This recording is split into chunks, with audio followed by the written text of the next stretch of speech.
Olá pessoal, tudo bem? Estamos começando mais uma semana e eu queria falar com vocês hoje um pouquinho sobre poder, sobre influência. Essa semana eu vi uma reportagem onde o Fernando Haddad acusava o Jair Bolsonaro de disseminar mensagens antipetistas pelo WhatsApp. Perguntado nesse vídeo sobre as provas, Haddad disse que a sua denúncia era baseada numa reportagem que ele viu numa revista. Mas então, cadê as provas? Pois bem, Haddad ainda vive num tempo em que a palavra da imprensa era tida como verdade absoluta. Só que não é mais. Os tempos mudaram e a imprensa não detém mais o poder absoluto sobre a comunicação. A imprensa ela teve um papel muito importante e ainda tem, porque ela veio comprovar que a relação do poder não advém da relação com a riqueza, não tem a ver apenas com a riqueza. Realmente, quem tem riquezas, quem tem bem, detém algum poder, alguma influência. Mas o poder verdadeiro está relacionado ao conhecimento. E quem detém conhecimento, detém então o poder. E a história mostra essa relação de reis, imperadores em busca de conhecimento para si e em busca também de cercear o conhecimento para o povo. E assim foi por muito tempo, porque eles sabiam que quem detinha o conhecimento detinha o poder.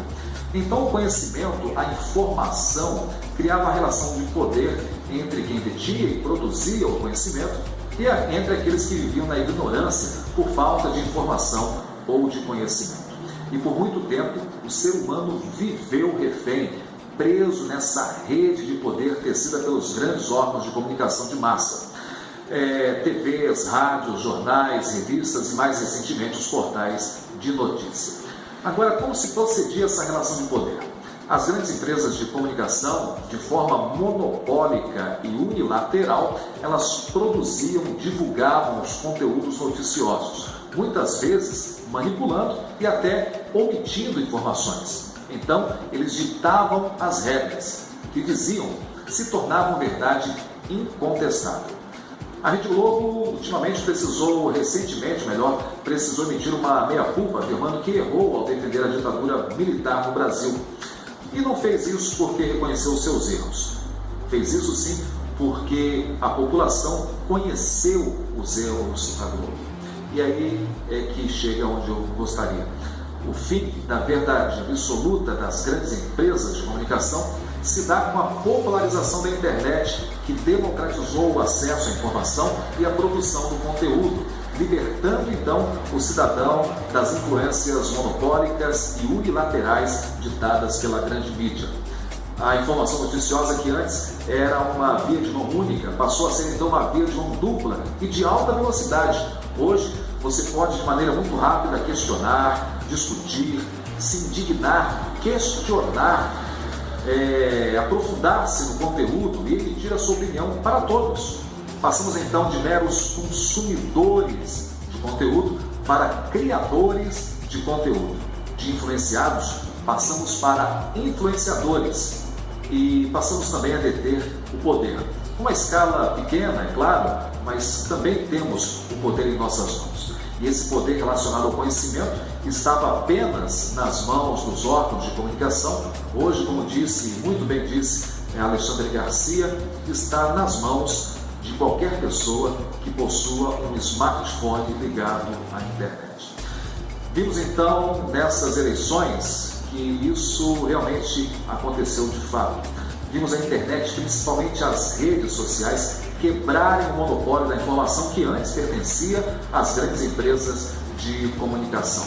A campanha nas redes sociais minimizou a importância que tanto se dava aos programas políticos, no rádio, na TV, e elevou o debate político a um patamar nunca antes imaginado, dando voz a quem não tinha voz, a quem a grande imprensa cerceava.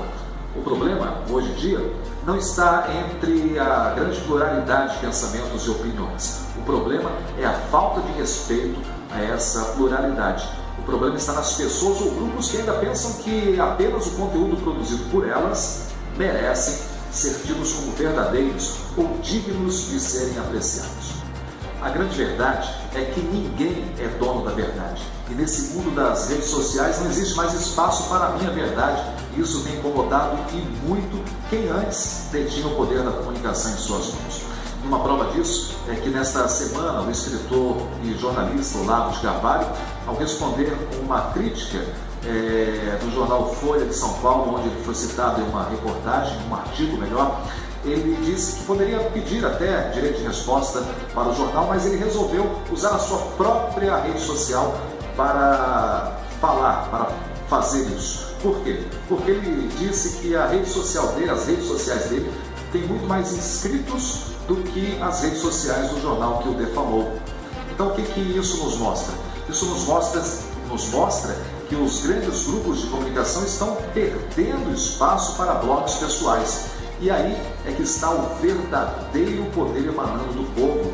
Está escrito lá na nossa Constituição. O povo agora tem voz para falar, tem voz para discutir, debater e até influenciar. Agora, quem pode influenciar? O que é influência? A influência é a ação que alguém ou algo tem sobre outra coisa, ou seja, o poder, o controle ou a autoridade. Quando se diz que determinada pessoa é uma influência para demais, significa então que serve de modelo ou que exerce interferência sobre o modo de agir ou de pensar de outras pessoas, por exemplo. Agora, uma pessoa anônima que eu não conheço pode me influenciar? Uma pessoa que você não tem respeito pode te influenciar? Pois bem, segundo o PT, segundo o candidato Fernando Haddad, pode sim. E aí voltamos lá no início da minha fala, lá sobre aquela história das mensagens antipetistas. Sabendo que a chance de perder a eleição está cada vez maior, o partido está se apoiando em uma matéria frágil, sem consistência do jornal Folha de São Paulo, para justificar a derrota. O PT acredita veementemente que essas mensagens antipetistas disseminadas pelo WhatsApp estariam sim influenciando eleitores. Agora eu te pergunto, você se deixaria influenciar por uma mensagem de WhatsApp vinda de um contato desconhecido? Você acha que alguém precisa gastar tempo para tentar prejudicar o PT com informações falsas? Desnecessário. O próprio PT já produziu material verdadeiro suficiente para se prejudicar pelas próximas décadas. As atitudes do PT são os maiores depoentes contra o partido que vive nadando em um mar de corrupção. E em relação a isso, a gente não precisa falar mais nada. Aí dizem que as fake news contra o PT estão fazendo o partido perder as eleições. Tenham dó. A própria candidatura do PT é a maior fake news eleitoral dos últimos anos. Uma grande farsa orquestrada pura e simplesmente pela paixão insana do Lula de permanecer no poder. Com tanta gente presa e denúncias de corrupção a todo instante, querem dizer que foram mensagens de WhatsApp que estão definindo as eleições? A grande verdade é que não foram as notícias falsas que preteriram o PT nessas eleições, e sim as notícias verdadeiras. E aqui eu quero abrir um parênteses para me referir, para fazer uma explicação. Quando me refiro ao PT, eu falo daquelas pessoas que detinham o poder no partido e que macumunaram uma rede criminosa de corrupção. Não falo aqui dos milhares de militantes honestos e decentes que seguem o partido por acreditarem, por defenderem o posicionamento ideológico e filosófico socialista. A essas pessoas, os petistas verdadeiros, como Rosa Janete, Mauro Pio, Hernandes Augusto da Silva, Hélio Santana Lopes, pessoas desconhecidas do grande público, mas que têm na sua alma o verdadeiro socialismo, a essas pessoas o meu verdadeiro e sincero respeito.